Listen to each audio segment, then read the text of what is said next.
everybody, welcome to the Hustling Sideways podcast. I'm Alan Halas, I'm a music writer. And I'm Jim Love, and I'm a keynote and motivational speaker. And we are once again at the Marquette 707 Hub. Thank you to Marquette University. We are here. We have a room full of hungry students, hungry for knowledge, and also for the food from Riley's Sandwich Shop. We talked about that joke before, and Alan walked in and it landed just the way we thought it would. Just the way I planned it. But we are really honored to be here. As Patrick mentioned, the 707 Hub has been a big supporter of Hustling Sideways, and our values and the values of the 707 Hub really align. It's about entrepreneurship, about failures, about successes, and what we learn along the way to become better and to grow as entrepreneurs and frankly as humans. Yeah. And that's what we are bringing. We are on our number 4 or 5 here. I don't remember what number we are. But I also forgot. It's been great so far. So anyway, we're happy you're here, and we are excited to welcome in a guest today. And Alan, I'll let you do it. Today our guest is Ryan Laessig of the Milwaukee Makers Market, owner and also teacher. So welcome. Thank you. I knew this when we booked you to be on the show, but Ryan teaches at Thomas More High School, where I went to school, and where Jim has spoken as a speaker before. My second official talk of my life in 2017. It wasn't good, but they welcomed me with open arms. That's what it's not going to be bad. Ryan, thank you so much for joining us. Yeah, thank you for having me. Tell us a little bit about your background, born and raised in Milwaukee. Let's talk about the before Milwaukee Makers Market stuff. Sure, yeah. Born and raised in Milwaukee, just on the south side, off of like 20th and Layton. Went to Thomas More High School as a student, then became an alumni, and I thought I would never return back into those doors. And ended up going to college out in Madison for visual communications, so Photoshop, graphic design, audio, video, a little bit of everything. Came back to Milwaukee and started doing photography more as my passion and hobby, and making money that way, and having a couple of retail jobs here and there, Geek Squad, stuff like that. And then once I realized I needed kind of an outlet to sell my photography and sell my artwork, I started doing street festivals and stuff like that, and then slowly started to realize, hey, I could start to make something, and the Milwaukee Makers Market started to become more and more of a reality that I was like, this can happen. So did you drive the Geek Squad car? Because we're all... No, I didn't. I was in-house only at the store. So. If you bury the lead, I don't know. Sure. Do they still have those Geek Squad cars? They exist. I would drive one. That would be amazing. Yeah. That'd be great. I mean, that's the only perk of the job. Everything else is like I have to deal with somebody who like put their computer in a yeah. But a horrible situation. Yeah, of course. But the car is the important part. Yeah. So you've always been a creative person. Yeah. At what point does like the creativity bug hit you though? Like when did you start making art? So definitely in college, I had a great photography teacher, Paul Damian. He's done stuff for National Geographic, taught me the ins and outs of film photography. So I really dove into film photography as my passion, and then that started to roll into exploring more with digital photography, and then digital art as well through Photoshop and things like that. And then realizing that, hey, I can do photo shoots, I can do get different clients, whether it's, the majority of my clients were also mostly in the alternative scene, so tattoo magazines, tattoo models, alternative fashion. I even did a fashion show for Milwaukee Home back in the day. So that kind of where I felt comfortable. It was kind of my niche where, cool, there's other tattooed and crazy funky hair colored people, and we all get along, and I was like, cool, I can make money and showcase my talents and my skills. And then as I was doing photography and doing some mixed media and digital art, one of my friends was like, why don't you paint? And I was like, I don't know, I never tried. And now I've been painting and getting into more like airbrushing, watercolors, acrylic painting, and same thing, people enjoyed the work I was making through that. And I would say now I predominantly do like aerosol art is what I call it, so spray painting, stencil work. Off the books, but telling you there's definitely some of my stuff on the streets out there. So you might have taken a selfie in front of some stuff. Who knows? That bronze fawn statue. Yeah. But did this come naturally to you, or did you feel like you had to really work at some of this? The context behind that question is I think a lot of times people who are very, very good at something would just kind of assume that, like, oh, they just started and, they probably got good at it. Like I wasn't a good speaker. I worked really, really hard to do it. Did you find yourself in, like, you tried it and you're like, this is great, it's coming naturally? Did you have to really stretch to get good at something? So yeah, I'm definitely jealous of those naturally born talented people where they just pick up a paintbrush and they can paint anything in front of them. No, I had to work hard. I definitely had to learn the ins and outs of digital photography and just the scene. It's not just, hey, I have a camera, I can take photos. I had to network. I had to learn the ins and outs of what I really wanted to do as a passion, and definitely work at it. I look back on some of my earlier work and I'm like, this is awful, who would hire me? But then realizing I was creating my own style, I definitely started to stand out more because I just didn't want to be the norm. What I saw in magazines and stuff like that inspired me, but I knew I wanted to have my own flair and my own identity in my artwork and in my photography, and I feel like that's what started to push me in the right direction. And then I even branded Milwaukee Alt for Milwaukee Alternative, and that's where then bands were hitting me up, local tattoo shops were hitting me up to do photo shoots for them, and then magazines. So it was definitely a lot of hard work, and not just going, cool, I'm naturally gifted at this, and life's easy now for me. It definitely was a lot of hard work. So wait a minute, I'm gonna backtrack for a second. You also have the Milwaukee Alt brand, correct? Yep, correct. I have a magnet on my refrigerator, a magnet set that we bought at a gallery night. That was a Milwaukee Alt magnet set. Fantastic. Had no idea that Ryan was the guy that designed it. So you've built that brand in addition to building the Maker's Market brand. Yeah, correct. Yeah, so I should have did some research. Maybe we should look things up before we do. Yeah. But and that's the thing though, is Milwaukee Alt was definitely my baby for many years. But then once I started to shift more to getting my work locally out there and doing street festivals like Summer Solstice and Center Street Days and Bayview Bash, that's when I was like, okay, now I want to shift gears from being a photographer to being a artist that is branding now my work, whether it's calendars or postcards, magnets, just getting out there more into that scene. And again, met a lot of amazing people, a lot of entrepreneurs and small business owners that I really respect, because you could see they were putting their blood, sweat, and tears into whether it was clothing, candle design, everything, illustrators, macrame. So it was really cool to now branch out from just the tattoo and photography scene into this huge world of different local small businesses. So you kind of talked about finding your niche in I guess, your brand, if you will. How long did it take you to realize you needed to set yourself apart in order to become successful and really was that immediately, or was that like down the road when that happened? It was definitely where I knew, like, hey, you got to do this. Like, yes, I mean, I respect so many artists and photographers out there, and some of them, as soon as I see it on Instagram, I don't even have to read it. I know exactly who it is. And some of them I'm scrolling by and I'm like, oh, this looks like it's done by the same person, and it ends up being 2-3 people. So I knew I had to stand out right away. But again, it wasn't like looking at it as I got to be different than like my competition. Sure. It was just I wanted my voice and my style to be seen immediately in my work. Mm-hmm. Where somebody knew as soon as they're scrolling through Facebook or through a magazine, they could tell it was my work. And once that started to happen, it definitely became a great success in my mind. That cool, people realize that, oh, this isn't just so-and-so and so-and-so's work. Like, no, they knew right away, oh, that's one of Ryan's photos, that's one of Ryan's artworks. So yeah, it definitely was cool once that hard work started to pay off, that I knew, like, yeah, I gotta dig this road of constantly showing people, hey, I'm different, I got my own voice, my own style.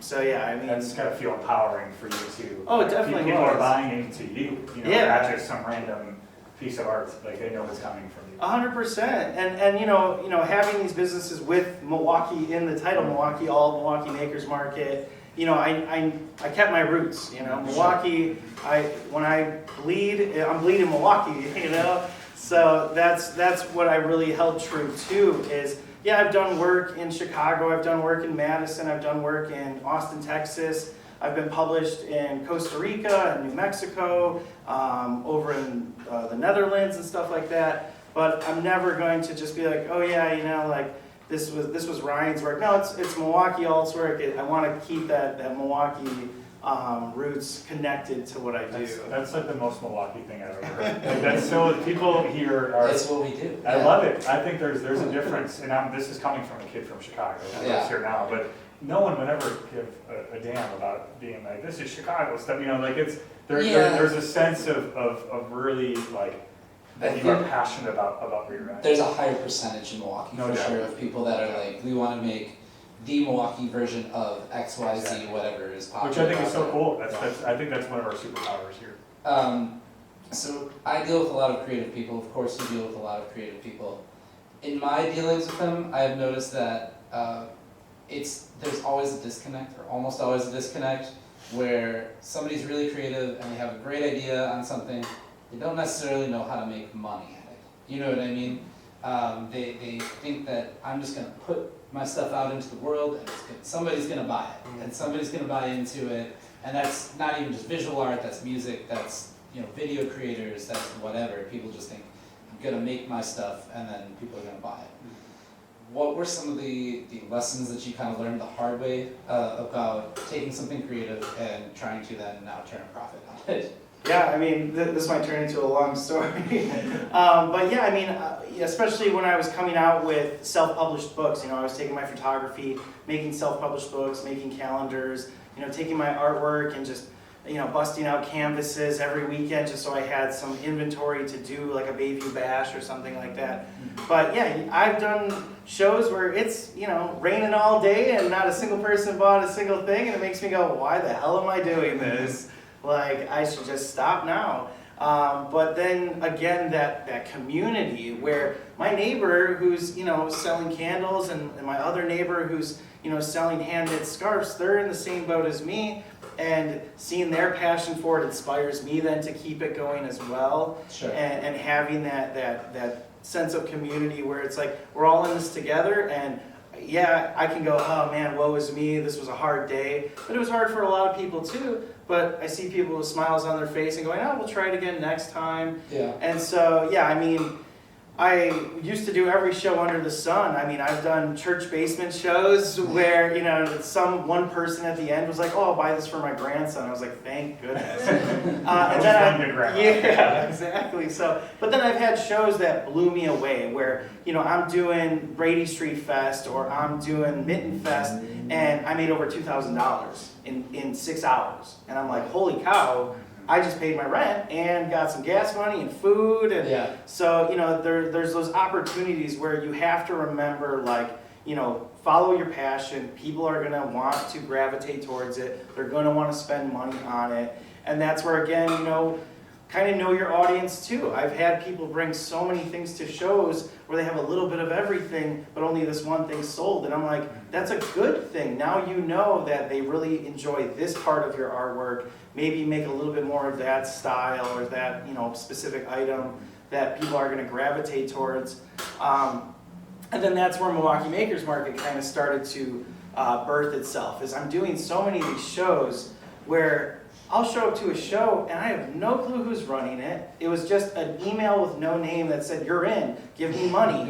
And I show up, nobody says hi. I'm looking for my name scribbled on a piece of paper on a table somewhere, and they just didn't care. They got their money and they left. Yeah. But here I am going, I'm a small business owner in this city trying to make it work, and it sucks when then the organizer just was like, oh, I just wanted your money. I don't care if you have a good day or a bad day. Right. So then that's when I started talking to this awesome community of entrepreneurs and small businesses going, well, what did you like about this show?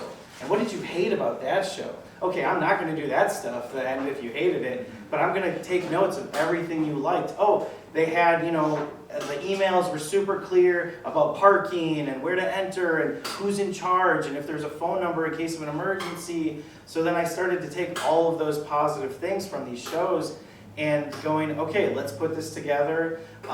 Courtney Heimural, who does the hovercraft show still at the Pritzloff, she kind of started the Makers Market kind of show at Collectivo in Bayview, and then she was starting a family, and I, at the time, was doing some small shows, like a Sunday Fun Day at Brady Street, which was maybe 10, different makers. Humboldt Park Art in the Park, which was kind of geared just towards artists and stuff like that. But then going, okay, you know what? Everybody's whispering in my ear, Ryan, why don't you kind of build this and really make it big?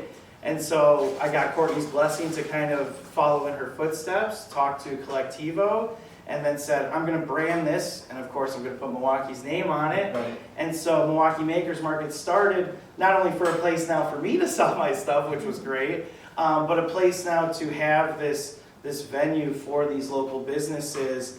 And we started out as a juried show, and we still are, just because, of course, believe it or not, I'd have, no offense to these people with getting their hustle on, but I don't want a Tupperware seller at my event. Right. I don't want a Mary Kay and Avon seller at my event, those wholesale type things. Again, get your money, get your bread, but I wanted, again, those people that I see at these events putting their blood, sweat, and tears into their product, that live in my neighborhood, or they went to my high school or something like that, where it's like, cool, not only am I supporting now my own business, these other small businesses, but my community, my neighborhood.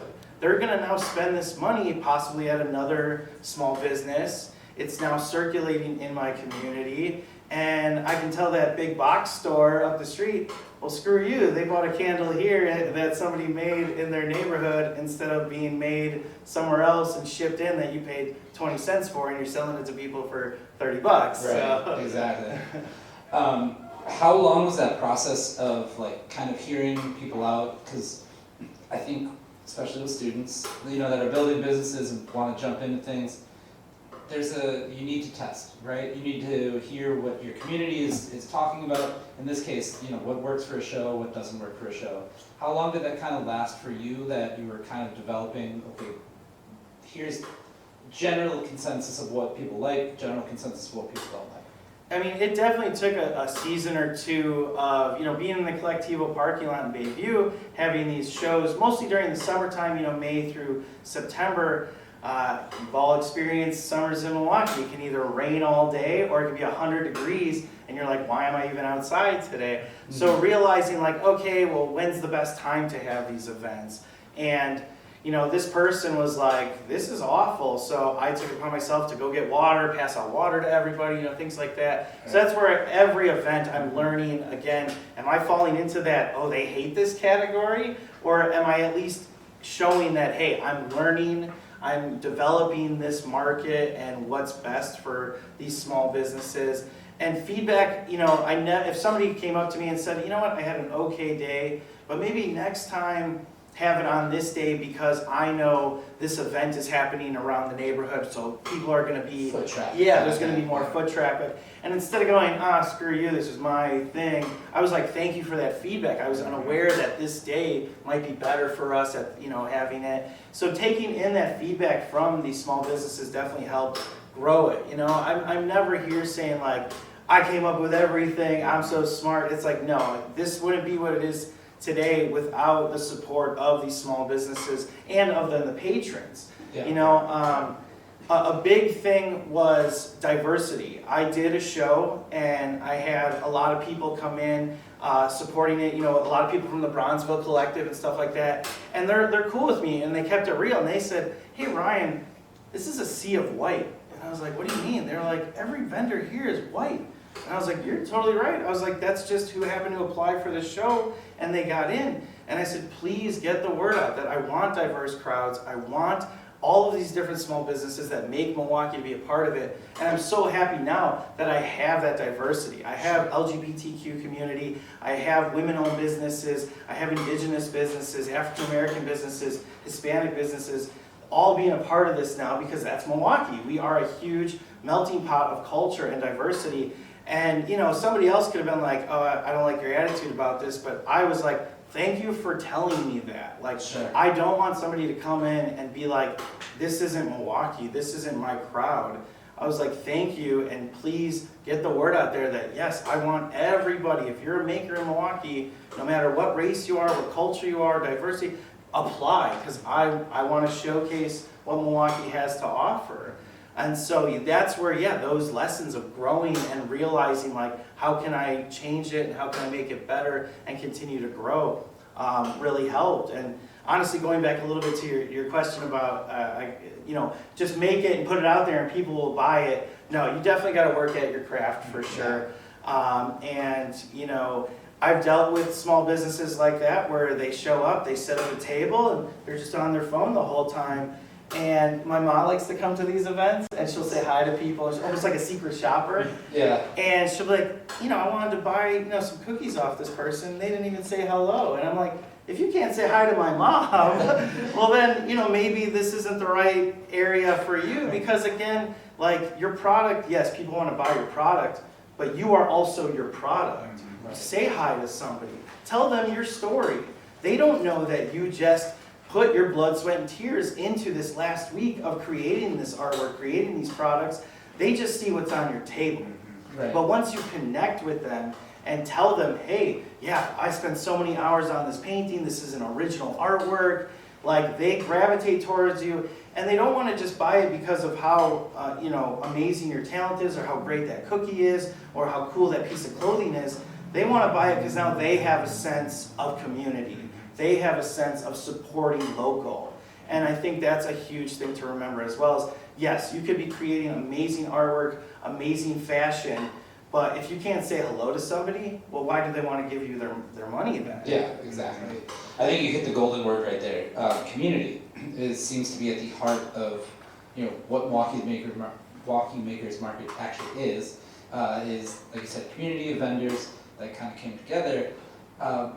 Building a community, is there any kind of resources that you do outside of the shows that is available? Like, is there a message board or like anywhere that they can share ideas if you are a vendor at this sort of thing? So obviously, Instagram, Facebook, things like that, you see a lot of makers commenting on stuff and they end up networking through that way. Sure. So finally this year I am starting to plan more of like a message board and maybe even something similar to this, like sessions where we can get together and bounce ideas off each other and stuff like that. Yeah. So yeah, as of right now, because I am just a one-man band, so to speak. I'm lucky if I get an intern for a semester to do some stuff on the website or on social media, or they're interested in event logistics and they want to be a part of the shows. But yeah, I'm still just a one-man band, so I'm trying to get more and more opportunities out there for people to network and connect. But that's where I tell people, come to a show. Mm-hmm. Like, you don't have to be a maker. I hate using the word vendor, because vendor sounds like Tupperware again. Okay. So, I come to a show as a patron. You don't have to feel forced to buy anything. Just come and talk to fellow artists, fellow small businesses, fellow entrepreneurs, because they're happy to talk to you. You're not bugging them because they were in the same spot you were a couple of years before. So that's the thing, is we don't have a message board, and we haven't been doing these like idea incubator sessions, but the number one thing is I say, come to a show. Mm-hmm. Nobody's going to turn you away from talking about how they got started or their passion for their business, because you'll see a smile on their face when they get to not only tell you their story, but then hear your story on how you're starting a small business, or how you're motivated to really, this is my major at Marquette and I'm interested in this, and they'll even give you tips and tricks then of how they started to navigate their small business. What was the moment you realized that it was working? When these bigger venues and companies were starting to hit me up. Our headquarters now is basically Discovery World Museum. Mm-hmm. Gorgeous venue, and when they hit me up and said, hey, we want you to do a holiday show in our facility, I was like, yeah, 100%, let's do it. And then the next year, again with Milwaukee weather being the way it is, and I wanted to expand for a bigger season, not just the summer season, I said, would you be interested in being like our home base? We'll start here in April and end here in December, so we can do these spring and winter shows. And they were like, that's a great idea, because it was so nice to see again that they knew this wasn't just a pop-up money grab. This was, again, a sense of community, and they wanted to follow and support our mission as well, which was a huge step. And then continuing to grow that, we are now partnering with the Milwaukee Bucks. We did Bucks pop-ups last summer. We've done shows with the Milwaukee Admirals. And then now even this Sunday, we're doing a mini market with the Milwaukee Wave inside the Panther Arena during a Wave game. So again, those people that are going to Admirals games and Wave games, they may have never even gone to a Maker's Market at Discovery World or Ivy House, which is a gorgeous wedding venue that we team up with. So being able to now jump into some of those crowds of Admirals fans and Wave fans and Bucks fans and go, yeah, here, you get to support local even when you're just, you're supporting local by cheering on your team, but now it can go a little bit farther. Yeah, absolutely. You also, I think one of the things you do well is when you partner with those big brands, you still maintain the identity of Milwaukee Makers Market with everything that you're doing. Like, it's undoubtedly similar to your art. Undoubtedly, that's Milwaukee Makers Market, right? Like, there are other different events around that are kind of similar in the city, but you can tell when it's something that you're producing. Do you ever have any kind of pushback from a larger entity about doing something that doesn't really fit with what you want to do? Do you have people come in and say, I want to sell Tupperware here, and, at the Bucks game or whatever? Not saying that. I love this question for sure. Can we swear on this? Yeah. Sure. All right, so I'm a no bullshit guy. Say no to people. It's okay to say no to people. I had the Bucks, when they approached me the first time, I told them no, because they wanted to charge me an arm and a leg for a greeter. I'm the greeter. I say hello, welcome, come in and support local. And no offense to the Bucks, obviously I'm so happy to team up with them, but I think the person that I originally spoke with was just thinking, hey, this is a way to get people to come here, and it looks good to support local. But as I'm asking questions, they didn't hit me up because they wanted to support our mission. They hit me up because they just saw the crowds that were coming. And I said no. And then a month later, a different person maybe filled in that position and said, hey, I've been to one of your markets. Yeah. I want you here. I'm going to do my best to, change some of these costs to make it more affordable for you to host an event here. And we do want to support local. And that's when I was like, now I can say yes, because that first person never even been to a market, didn't even hear about us until our name appeared on their desk. But then this new person was like, hey, I've actually met you a couple times, I've gone to the markets, I support it, my wife is friends with so-and-so who's done some of your markets. So that's when I was like, cool, now we're back to this community. Yeah. And so that's where, it is okay to say no if it's something that you don't feel is part of your drive and your passion. Same thing, I've had people say, well, why didn't I get into a show? Like, I got 80,000 followers on Instagram. Well, congratulations. I want the student that's got 80 followers to do my show so they can get to 1,000 followers. Right. If you got 80,000 followers, you don't need me. You're already on this big platform now. I want to support the startups, the small businesses, and get you then to that trajectory. Yeah. Sure. This all kind of started that we even kind of reconnected recently because I was at the market. And Ryan said hi to me, and I was like, I think that's Ryan. I don't know if he knows me from anywhere, right? I legitimately was just like, I had no idea. And then messaged you about it, and we kind of went back and forth, and you knew the stuff that I was doing. I can't imagine the amount of brain power that has to go into okay, this person does this person's a photographer, this person's a painter, a crafter, or whoever. How do you keep that straight? Because I'm terrible at it. But then also, what are kind of the challenges of being the face of Milwaukee Makers Market? Because that essentially is what you are as the greeter, like you said. Yeah, sure. I mean, networking is key, of course. Networking at these events has been amazing. And I never wanted to be the face. I always stayed in the back. Yeah, I'd greet people and say hi, and I want to sell my artwork, and I'd meet people that way. But I never wanted to be in the photo shoot or the podcast or anything like that until some of my interns were like, what are you doing?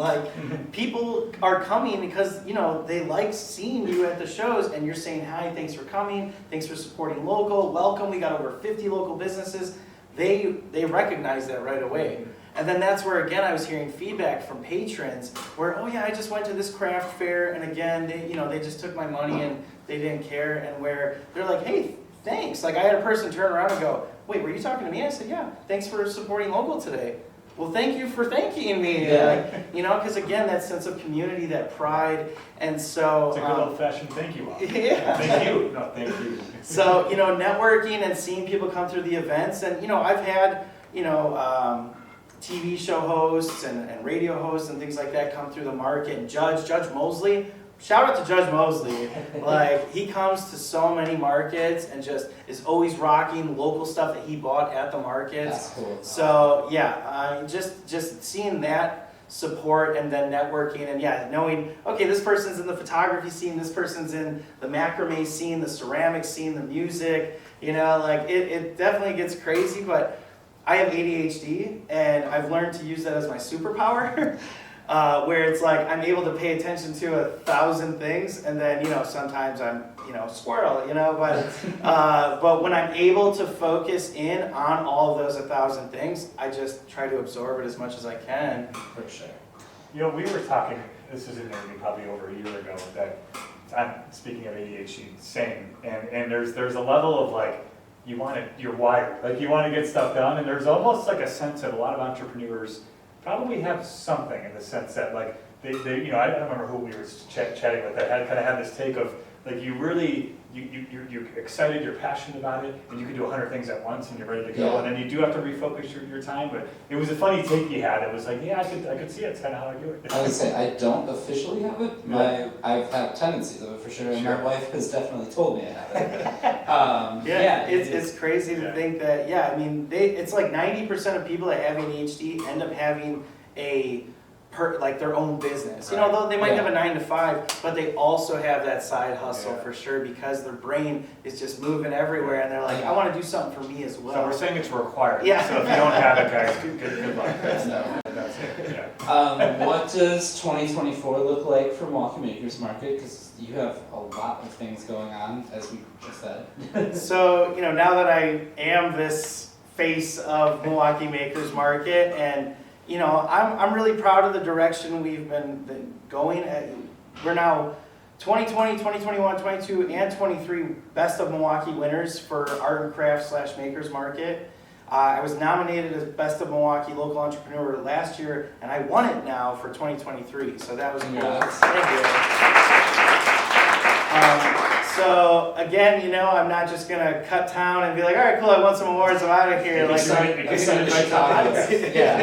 on the show. We started the Chicago Makers Market. No. So 2024, I'm actually extremely excited about. We're back to our Discovery World roots, our headquarters. We're doing shows with Ivy House again, which is fantastic. We have a new venue now on this calendar. Ivy House is the Two Birds group. They own a lot of amazing venues around Milwaukee. The Starling, we did a pop-up there last summer. But now they own the Milwaukee Historical Society. So sweet. So we're going to be doing a Halloween-themed market in October at the Milwaukee Historical Society. Cool. So that'll be a lot of fun. And then again, these partnerships. We're already talking about doing stuff with the Bucks.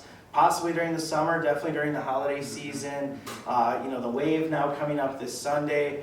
So just always hit the pedal to the metal and always wanting to make it new and refreshing for you. Because again, navigating these different areas is, I easily every year could have the same people, because the same people apply every year too. Right. But again, and that's where I've gotten pushback, like, Ryan, I've done your event for the last 3 seasons, why didn't I get in this year?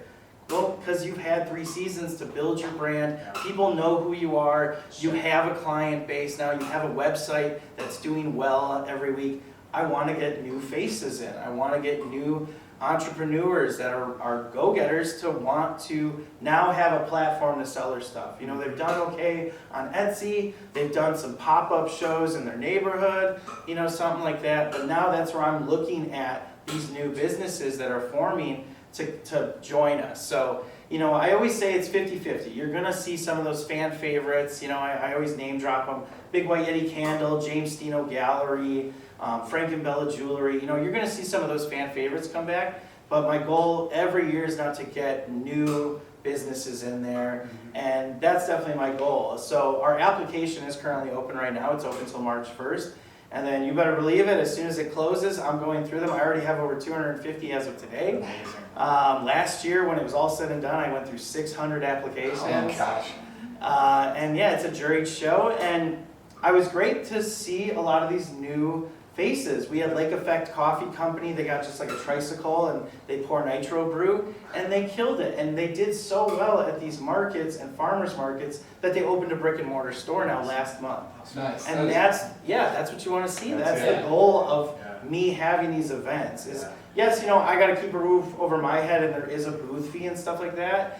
But I put that money as much as I can back into the Shepherd Express ad that we have in the magazine, or the radio ad you're going to hear, something like that. So, again, it's not just greedy, give me your money and I don't care how you do. No, I'm rooting for you. I want to see you get to where you can open up that brick and mortar shop. Especially during COVID, I get emotional.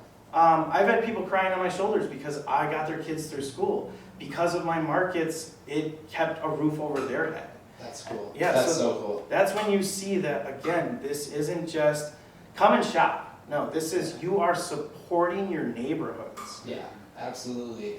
I'm assuming that we have at least one business owner in this audience. Where do they apply, and how do they get connected with Milwaukee Makers Market? Yeah, so www.milwaukeemakersmarket.com. If you're not already following us on Instagram, that's the spot. Facebook, we definitely make the event, and you can follow the events and see who's vending them and see what we're posting on Facebook. But Instagram is definitely where I like to try to showcase people, because it's so nice to see what they posted that day and they're happy about what they created. And then I message them and go, hey, can I share that? And then I'm able to share it on Milwaukee Makers Market, and we have over 12,000 followers on that.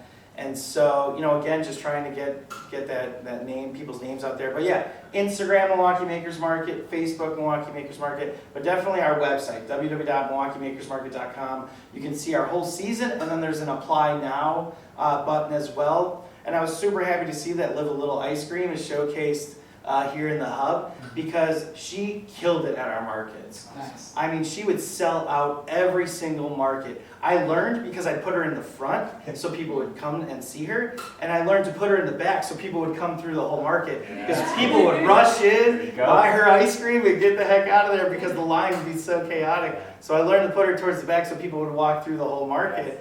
And I still have a freezer full of her stuff. So well, now we all want ice cream. So. Yeah, right? So thank you so much for doing this. And if you guys are listening for the first time, watching for the first time, thank you so much for being here. Thank you again, Marquette 707 Hub. We are the Hustling Sideways podcast, wherever you get your podcasts, so you can download us and subscribe, like, all of that stuff. Rate us 5 stars. It's what you legally. It's the only one you can get. You can't pick. Yeah. Make sure you find us. We are also all over social media. We're on Facebook. We're on X. We're on Instagram. We are on TikTok. We're on YouTube, and we are on LinkedIn now. Yes, we are trying to grow that one too. So we're professional. Let's not go crazy.